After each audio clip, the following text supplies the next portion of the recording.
911, where's the address of your emergency? Yes, I'm at the Crown Plaza at O'Hare Airport, and I was calling because my daughter came to to a party here last night, a gathering with her friends, and now her friends, they say that they left on the front of the hotel, and she's not able to be found now. She's 19 years old. On September 8, 2017, a normal night out became a case that would later gain nationwide attention. 19-year-old Kenneka Jenkins left home to attend a hotel gathering near Chicago, unaware the night would become the subject of years of public discussion and speculation. Even now, people continue revisiting the case, not because official conclusions were never reached, but because the circumstances surrounding that night remain difficult for many to understand. Kenneka arrived with friends at the Crown Plaza Chicago O'Hare Hotel and Conference Center in Rosemont, Illinois. The gathering took place inside one of the hotel rooms.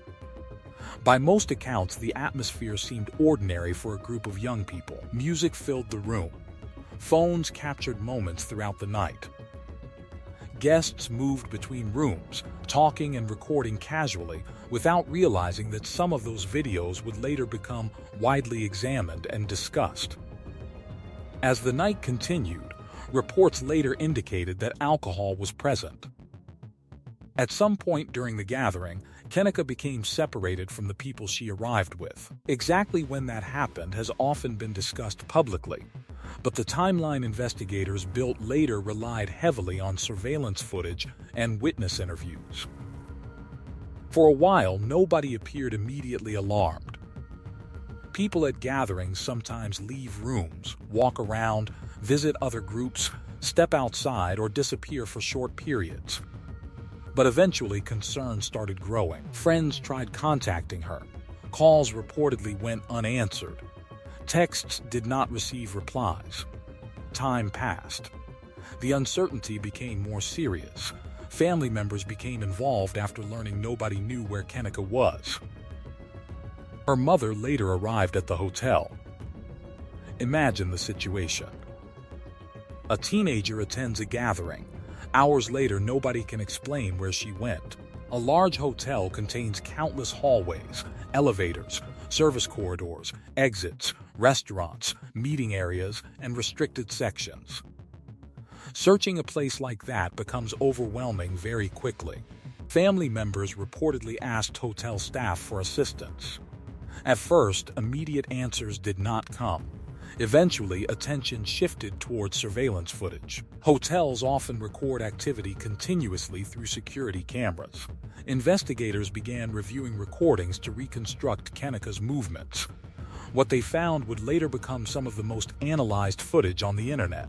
Surveillance showed Kenneka moving alone through parts of the building during the early hours of September 9. She appeared to walk through multiple hallways. She entered elevators. At times, she appeared unsteady. The footage did not contain sound. It showed moments rather than complete uninterrupted coverage. Because of this, viewers later filled gaps with assumptions and interpretations. As clips spread online, people replayed every second repeatedly. Some thought she looked confused. Others thought she appeared lost. Many simply felt uncomfortable watching. Eventually, surveillance showed Kenneka entering areas not intended for hotel guests. She moved through service sections connected to kitchen operations. Those areas were quieter, less visible, far removed from the activity of the party. Hours passed. The search continued. Then came the discovery that shocked everyone. Later that day, Kenneka Jenkins was found inside a walk-in freezer. News spread rapidly. The location immediately created questions. How could someone end up there? Was the freezer locked? Could she get out? Was she alone? The unusual circumstances turned the case into national attention almost overnight. Investigators began examining everything: security footage, witness statements, scene evidence. But we want real justice for Kenneka, and we're not leaving until we get it. Justice for Kenneka.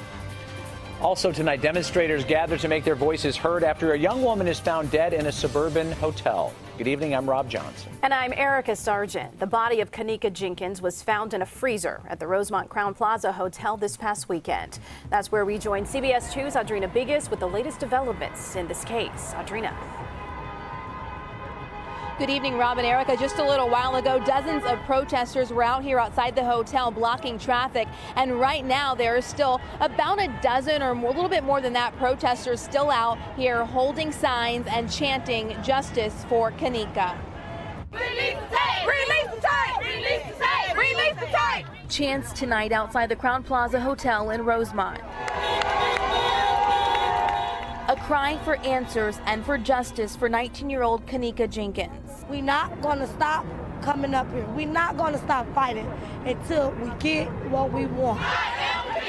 With little information about Jenkins' death tonight, the crowd and her family calling out Rosemont police, the hotel management, and anyone with their hands on the investigation. What's your message to them? I want to get to the bottom of what happened to my sister. I don't want to give a half story to the family in a case like this. As of right now, police have located and interviewed 12 people who they say were involved in some way. 8 of them were there the night of the hotel party on the 9th floor.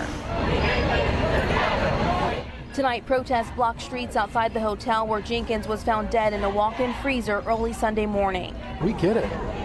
We get it. People are upset, and I get that. Police say hotel management has been cooperative, providing all surveillance video and a roster of all employees. The Cook County Medical Examiner's office. Medical examination results. Online interest exploded before official conclusions were released. People started creating theories. Videos appeared claiming hidden figures existed in footage. Others suggested there had been foul play. Some claimed surveillance videos contained missing sections. Many theories spread quickly because people wanted an explanation that felt easier to understand than an accidental death. But investigators continued focusing on evidence. The official investigation later reported that there were no findings supporting assault or homicide. According to public reports, the medical examiner ruled the death accidental. The cause was determined to be hypothermia. Contributing factors reportedly included alcohol intoxication and effects from medication found in toxicology testing. Investigators concluded that Kenneka entered the freezer while impaired and was unable to exit. One question that appeared repeatedly involved the freezer door. Reports stated the freezer had an internal release mechanism. Public discussion later debated whether someone in her condition could successfully use it. Investigators maintained that available evidence supported their findings. Still, public attention did not fade. The internet treated the case differently than many previous tragedies. People slowed videos frame by frame. Online communities examined shadows. Screenshots circulated with circles and arrows pointing toward supposed hidden details. About how her 19-year-old Some viewers daughter, became Kenneka convinced Jenkins, there was a may have larger died. story. Hotel employees found Others her body in a urged freezer in caution the and basement. reminded people that Jenkins edited had been clips at a and birthday repeated party Friday uploads night. often distort reality. Over time, the case became larger than the original event. It became part of internet culture. For many observers, the emotional reaction came from imagining the fear and confusion someone might experience while lost in an unfamiliar environment. They believe foul play could have been involved. Activist Andrew Holmes is working with the family. The money that's generated out here with this establishment right here, you cover all the inside and all the outside. So if and indeed you've seen her walking there, then show her walking all the way, then show her going in there. If that's what you said she did. Meet with the family and show the family the video. For others, the unanswered feeling came from the fact that surveillance footage can never show thoughts, emotions, or complete context. But beyond the theories, there remains something simple. A family lost someone. A young woman never returned home. Public cases often become collections of timelines and evidence. People debate details. Videos gain millions of views. But for those closest to the event, none of that changes the outcome. Years later, Kenneka Jenkins' name still appears in conversations, documentaries, reaction videos, and discussions across social media. Some revisit the case searching for certainty. Others return because the story feels impossible to forget. Although official findings ruled the case an accidental death, public discussion continued for years. Kenneka Jenkins was only 19 years old, and the tragedy left a lasting